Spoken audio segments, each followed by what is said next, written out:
우리 글로리아 성가대 찬양 감사합니다. 우리 또 봉헌 연주 감사하고요. 우리 또 최유정 우리 교우님 지휘 감사합니다. 우리 옆에 계신 분들과 함께 오늘 이렇게 인사하시겠습니다. 침묵도 하나님의 섭리입니다라고 인사하시겠습니다. 네, 섭리입니다. 네, 맞습니다. 침묵도 때론 하나님의 섭리 가운데 있는 하나님의 음성입니다. 2016년도에 개봉한 영화 마틴 스콜세지 감독의 사일런스란 영화가 있습니다.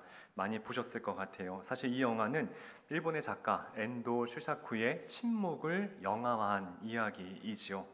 17세기 일본의 극심한 기독교 박해 시대를 배경으로 신념과 배교의 갈림길에 놓여 있는 선교사들의 고뇌를 담은 영화입니다. 줄거리는 다음과 같습니다. 17세기 이 포르투갈에서 일본으로 선교를 파송을 가게 되는 이 신부가 있었는데요. 이 페레이라죠. 근데 페레이아가 실종이 되게 됩니다. 그게 이제 본국으로 소식이 돌아오게 되고 그 스승을 존경하던 두 제자 이 로드리게스하고 이 가루페가 스승을 찾기 위해서 일본을 찾아가죠. 그랬는데 일본에 와서 소식을 듣고 일본의 스승을 만나는데 충격적인 이 모습을 보게 됩니다. 이 자신의 스승인 이 페레이아가 배교를 하고 선불교로 개종을 한 것이었죠. 거기다가 일본인 여성을 만나서 이제 가정을 꾸리고 있었던 것이었습니다. 두 제자는 굉장한 충격에 휩싸이게 됩니다. 이유는 그것이었습니다. 이유는 배교하지 않으면 현지의 이 카톨릭 신자들을 죽이겠다는 협박 때문에 이 페레이라가 어쩔 수 없이 배교를 하게 됩니다. 그래도 두 제자는 그것을 이해할 수가 없었죠. 그러고 이제 그렇게 갈등 속에서 선교를 하고 있는데 이 두 제자에게도 똑같은 상황이 연출하게 됩니다. 너희들이 이제 이 예수의 초상화를 밟지 않으면은 이 현지에 있는 일본 신자들을 죽이겠다라고 협박을 당하게 되는 거죠. 그래서 영화에 보시게 되면은 한 바닷가에서 파도가 밀려오는 그 밀물의 때에 일본의 이 신자들을 십자가에 매달아 이 바다에 세웁니다. 점점 밀물이 들어오게 되고 거기서 이제 배교하지 않으면 거기에 이제 수장돼서 죽게 되는 상황을 맞이하게 되는 것이죠. 그때 로드리게스 이 신부가 기도를 합니다. 그때 굉장히 참 중요한 오늘의 설교에 연관이 있는 귀한 이 독백을 하게 되는데요. 이렇게 얘기를 합니다. 주님께서 그들의 비명도 들으셨을까요? 신음하는 이들에게 그분의 침묵을 어찌 설명해야 합니까? 라고 독백을 합니다. 쉽게 말하면 하나님 어디 계십니까? 우리 이거 지금 고난의 소리 들으십니까? 저 비명 소리 혹시 듣고 계십니까? 그렇다면 얼른 오셔서 우리를 구원해 주셔야 되지 않겠습니까? 라고 절규를 하는 것이었죠. 자, 우리 인생에도 이럴 때가 있습니다. 하나님께 간절히 기도할 때가 있어요. 정말 절체절명의 순간 가운데 내가 인생의 고난 가운데 정말 하나님 도와주지 아니하시면 지금 이 순간을 모면할 수 없을 것 같은 그 순간 가운데 열심히 우리가 간청 기도할 때가 얼마나 많이 있었습니까? 그런데 때로는 돌아온 것이 침묵이었어요. 혹은 응답의 지체였습니다. 그때 우리 마음이 얼마나 참 서늘하고 또 힘들고 아프지 않겠습니까? 우리를 사랑하신다면서 우리를 아낀다면서 왜 주님은 나에게 침묵을 하실까? 그런 항상 의구심을 때로는 우리에게 있지 않았었습니까? 오늘 본문에 그런 이야기예요. 이제 예수님께서 정말 사랑했던 가족이 있었습니다. 예수님도 사실 마음 둘 곳이 없었거든요. 그런데 정말 그 인생 가운데 오아시스 같은 가족들이 있었어요. 내 마음을 편하게 얘기할 수 있고 또 그것을 그냥 받아줄 수 있는 그런 가족 같은 가정이 있었는데 그게 나사로의 가정이었습니다. 나사로를 친구라고 얘기해요. 아마 연배도 비슷했던 것 같아요. 나사로와 그의 여동생 둘, 마르다와 마리아. 이 가정에 이제 예수님께서 예루살렘 가실 때마다 그 집에 들려서 항상 지내다 가셨는데 어느 날 그 나사로가 위중한 병에 걸려서 갑자기 죽게 되었던 것입니다. 그래서 마르다가 예수님의 계신 요단강 동편 쪽에 사람을 빨리 보내서 예수님 빨리 모셔와라. 예수님 오시면 우리 오라비 살 수 있다. 이런 희망으로 사람을 보내게 됩니다. 그러면 예수님이 그 소식을 듣고 어떻게 되겠습니까? 내가 특별히 아끼는 가정이에요. 보통 사람도 아닙니다. 정말 예수님이 손에 꼽을 정도로 예수님의 삶 가운데 오아시스 같이 정말 맑은 물을 주는 그러한 가족이면은 예수님이 한 걸음에 달려와서 나사로를 고쳐 주셔야 되지 않겠습니까? 근데 결론은 무엇이었을까요? 그러지 않으셨어요. 침묵으로 일관하셨고요. 지체하십니다. 그것 때문에 나사로는 죽게 되더라는 것이에요. 우린 여기에서 어떻게 이 말씀을 해석할 수가 있겠습니까? 사랑한다면서요. 가족같이 여긴다면서요. 그런데 왜요? 이런 질문에 우리가 빠지지 않겠습니까? 여러분들 베다니 제가 1900년 초에 베다니의 사진을 가져왔어요. 지도와 과자인데 한번 지도를 보시겠습니까? 왼쪽이 이제 베다니 마을이에요. 여러분 베다니의 뜻이 뭔지 아세요? 슬픔의 집입니다. 슬픔의 집. 그리고 아픈 자의 집이란 뜻이에요. 저 유대 땅 베다니는요, 예루살렘 이 도시의 바로 근접해 있었습니다. 알다시피 여러분들 한센병, 문둥병에 걸리게 되면은 마을에 살 수가 없어요. 그들은 쫓겨나야 됩니다. 그럼 예루살렘에서 한센병에 걸리게 되면 어디 와 살았느냐?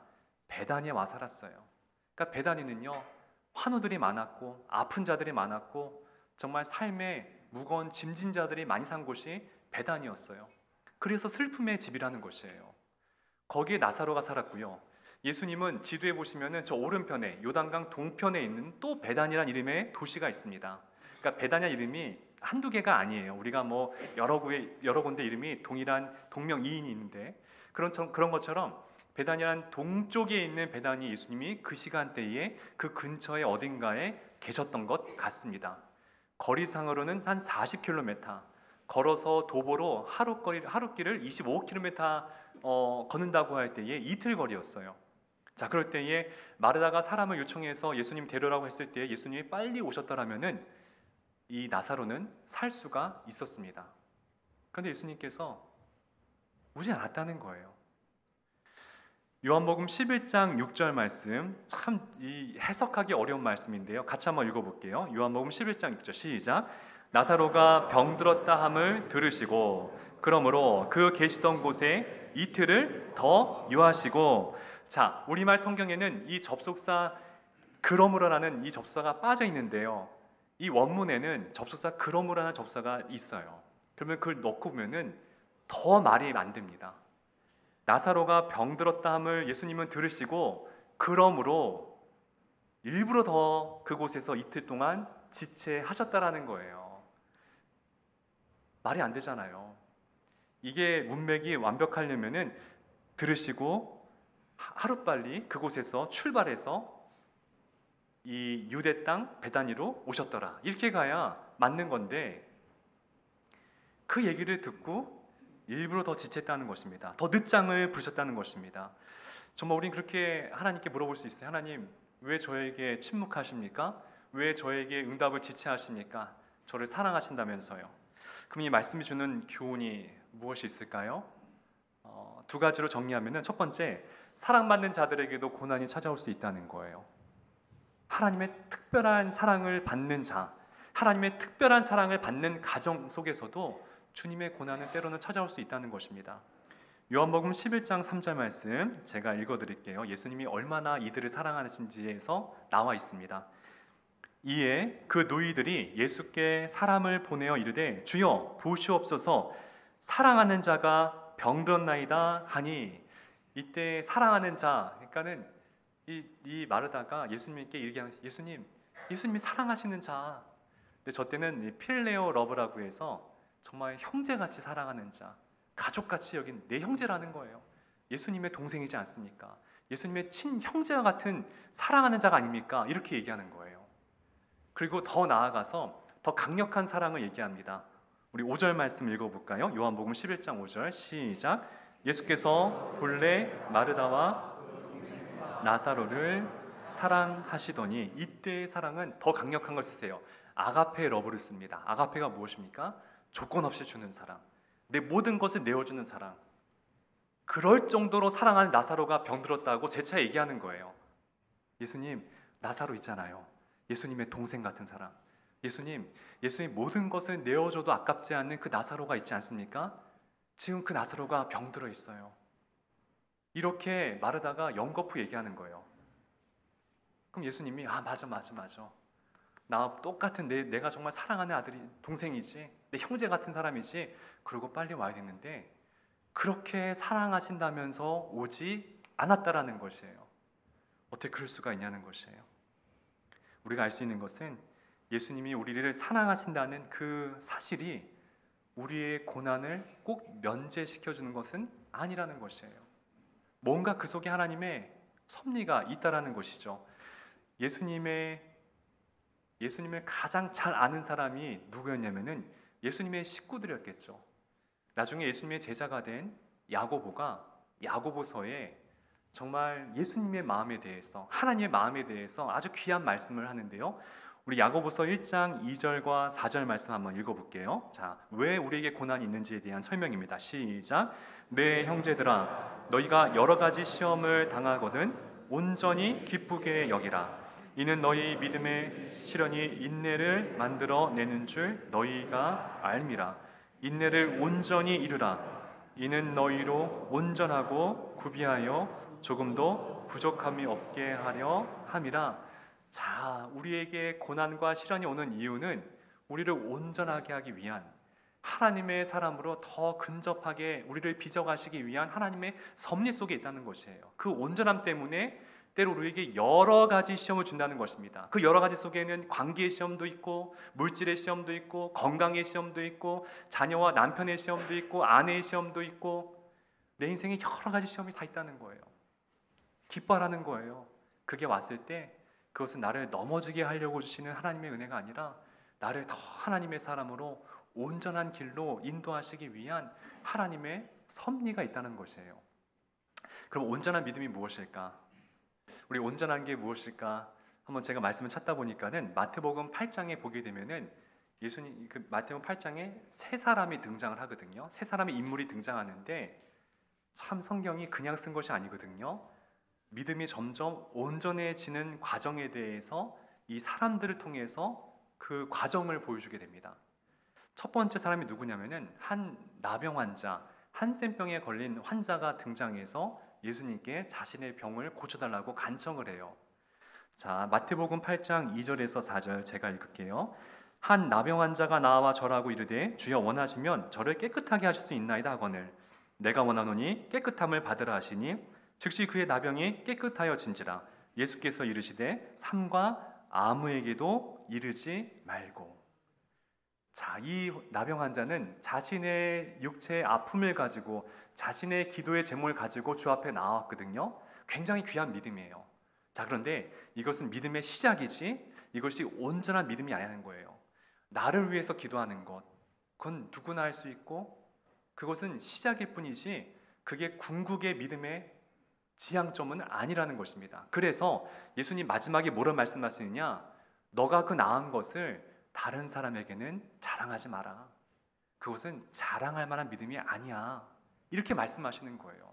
하지만 우리 모두는 처음에 나를 위해서 기도하셔야 돼요. 저도 저를 위해서 기도합니다. 그 다음에 두 번째 차원으로 더 성숙한 믿음의 사람이 등장합니다. 그게 백부장의 믿음이에요.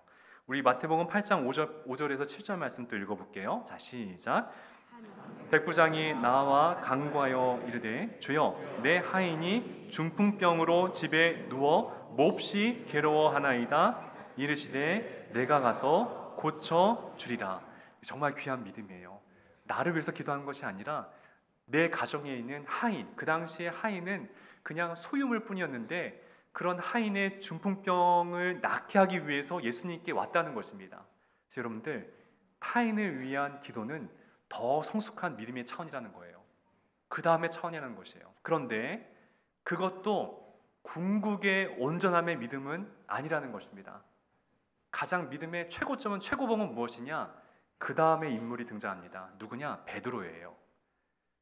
베드로가 그 다음에 이 이야기가 등장하면서 베드로가 예수님을 집에 모시고 가는데 마침 그때 베드로의 장모님이 열병으로 눕고 계셨습니다. 누워 계셨습니다. 우리 또 한번 마태복음 8장 14절 말씀 또 읽어보겠습니다. 시작. 예수께서 집에 들어가사 그의 장모가 열병으로 누운 것을 보시고 그의 손을 만지시니 열병이 떠나가고 예수께 수종 들더라. 자, 우리 이야기 많이 알고 있습니다. 자, 근데 신기한 게 뭔지 아십니까? 베드로가 예수님에게 우리 어머님을, 우리 장모님을 낳게 해달라고 기도 요청을 하질 않습니다. 주님, 우리 어머님이 좀 고쳐주세요. 좀 낫게 해주세요. 열병 좀 떠나가게 해주세요. 그런 기도 요청을 하지 않아요. 그런데 예수님은 그냥 알아서 예수님께서 말씀하지 않았음에도 장모님을 고쳐주십니다. 왜 그랬을까요? 베드로는 날마다 예수님과 동행하는 삶을 살고 있었기 때문이었어요. 예수님과 동행하며 살게 되면요, 우리가 간구하지 않아도 이미 내 마음을 다 아신 주님께서 내가 무엇을 원하는지, 무엇이 필요한지 시간마다 때마다 하나님께서 알아서 그 닫힌 문을 열어주시고 아픈 곳을 고쳐주시고 나의 부족함을 채워주신다라는 것입니다. 바울과 실라가 오기에서 갇혀있을 때에 바울과 실라가 이 옥문 열어달라고 기도를 안 했습니다. 하나님이 그냥 열어주신 것이었어요. 엘리야가 노랫나무 아래에서 그의 심령이 괴로워서 탈진해서 정말 쓰러져 있을 때에 그가 하나님께 떡과 물고기를 달라고 기도하지 않았습니다. 하나님이 알아서 엘리야에게 먹을 것을 갖다 주셨어요. 모세가 홍해바다 앞에서 하나님 이거 어떻게 될까요? 돌아가야 될까요? 우리 이제 죽었습니다. 이렇게 하지 않았어요. 그가 잠잠 있을 때에 하나님께서 알아서 그 바다의 길을 열어 주셨다라는 것이에요. 이게 하나님과 동행한 사람의 궁극의 믿음의 최고봉이라는 것이에요. 우리가 주님과 날마다 동행하고 날마다 주의 뜻대로 살게 되면은 하나님께서 알아서 우리의 길을 열어주시고 채워주신다는 것입니다. 하나님께서 이것을 우리에게 원하시기 때문에 때론 우리 인생 가운데 내가 이해하지 못하는 아픔이 있을 때도 있고 또 그 아픔을 놓고 기도할 때에 하나님께서는 지체하시고 또 침묵으로 우리를 지켜보실 때가 있다라는 것이죠. 베드로는 그랬을 거예요. 이 안에 주님의 뜻이 있겠지. 기다렸던 거예요. 하나님의 침묵 속에서 기다리고 하나님의 지체 속에서 베드로는 기다렸던 것입니다. 왜요? 온전한 믿음을 우리가 누리기 위해서라는 때문인 것이죠. 제가 일전에 이 대추 한 알이라는 시를 한번 소개한 적이 있거든요. 5월에 한 소절만 다시 읽어드릴게요. 대추 한 알. 적에 저절로 붉어질 리는 없다. 저 안에 태풍 몇 개, 저 안에 천둥 몇 개, 저 안에 벼락 몇 개, 저 안에 번개 몇 개가 들어있어서 저렇게 붉게 익히는 것일게다. 손가락만한 대추가 붉게 익히기 위해서는 거기에 태풍과 벼락과 번개 이 모든 것들이 그 안에 있었다는 것이죠.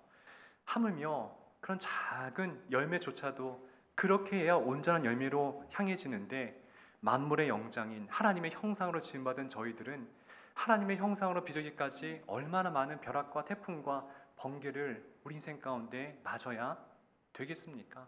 지극히 당연한 것이란 것이죠. 그래서 여러분들 때론 고난과 아픔이 있을 때 또 그 속에 침묵으로 주님께서 이건하실 때 힘들지만은 한번 그 속에 깊이 그 자리에서 기도하시기 바랍니다.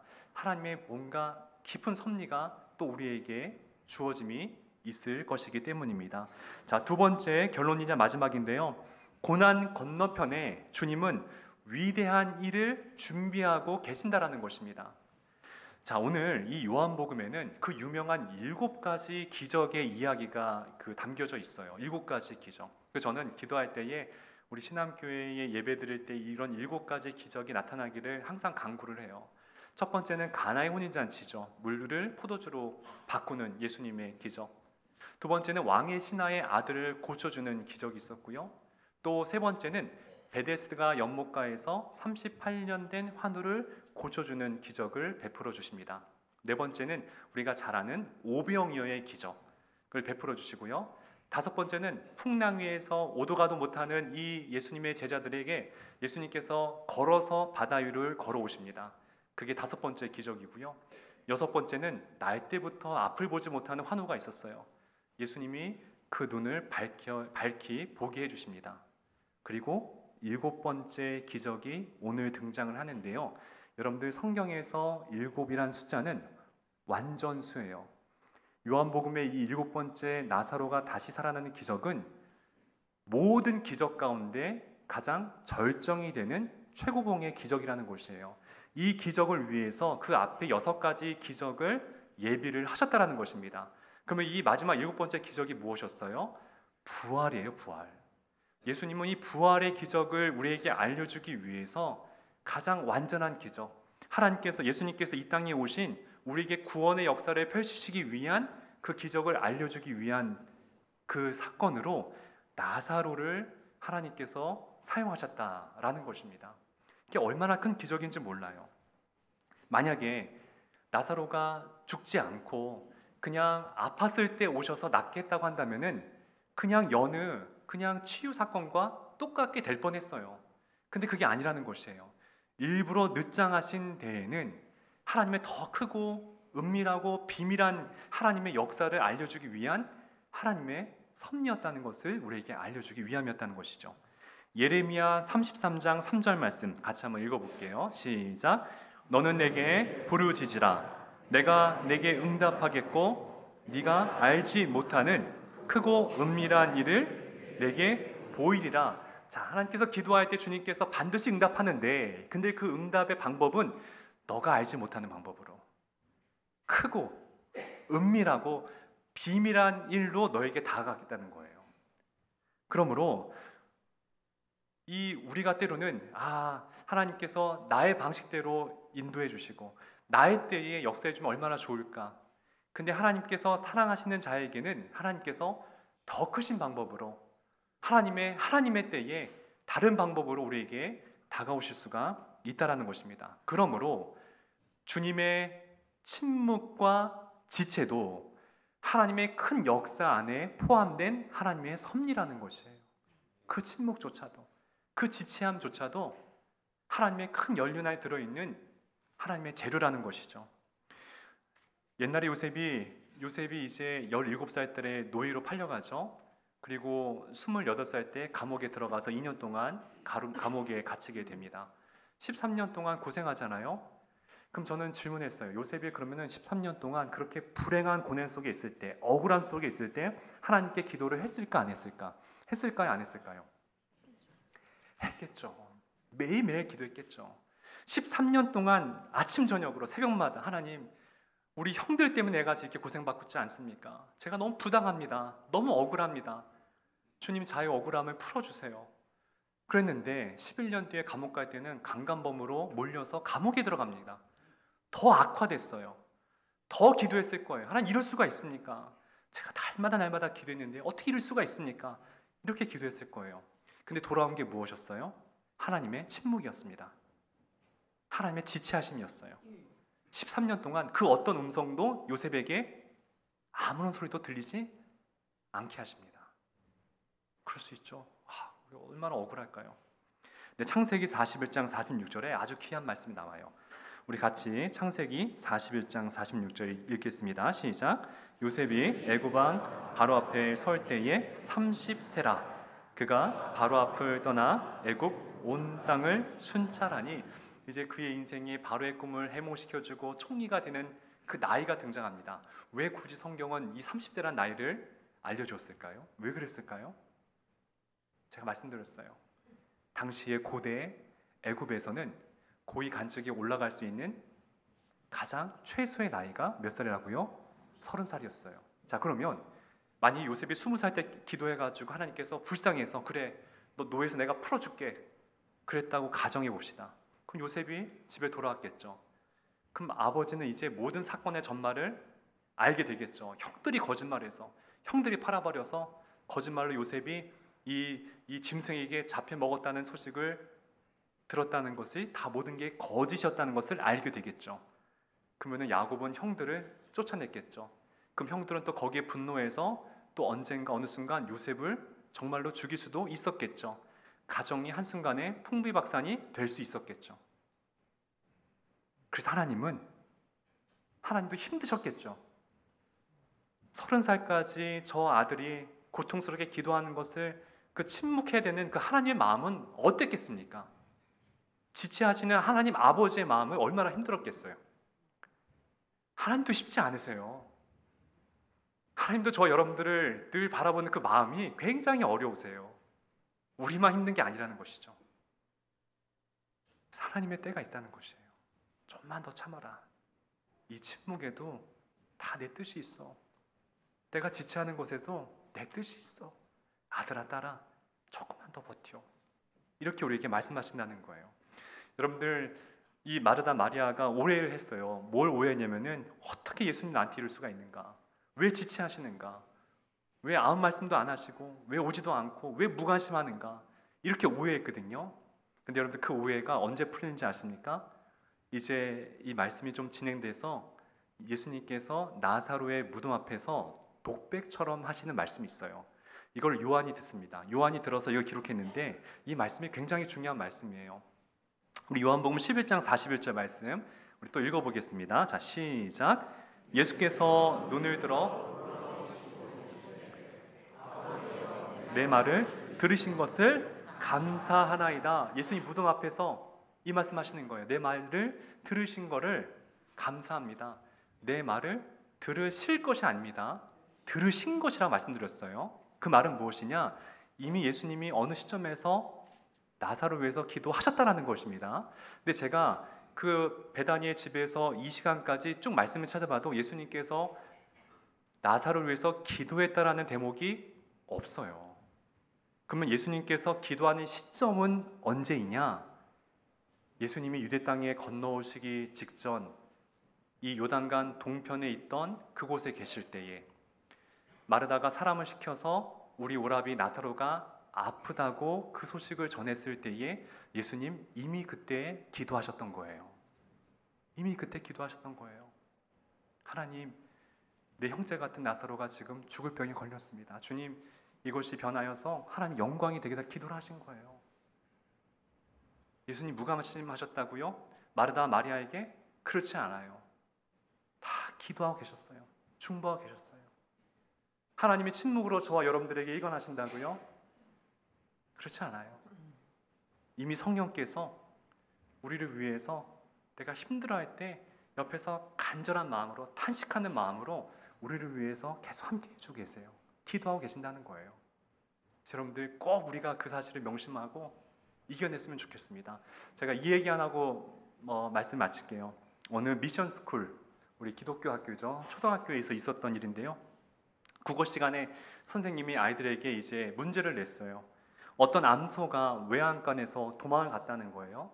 근데 몇 달 뒤에 그 암소가 새끼를 낳아서 3마리의 새끼를 가지고 이제 다시 그 집으로 돌아왔습니다. 자, 이걸 갖다가 한자성어로 무엇이냐라고 이제 아이들에게 질문을 냈습니다. 여러분들 인생만사 뭐예요? 세용지마, 4가지 이잖아요. 그래서 요즘 아이 똑똑해요. 아이들이 다 세용지마 썼는데 두 아이가 특별한 이 답을 썼다고 합니다. 첫 번째 아이는 뭐라 썼는지 아십니까? 예상적중. 이게 딱 알았다는 거예요. 그렇게 될 줄 알았다는 거예요. 얘가 믿음이 있는 거죠. 두 번째 아이는 뭐라 썼는지 아십니까? 평생 감사. 이렇게 썼다는 거예요. 맞아요.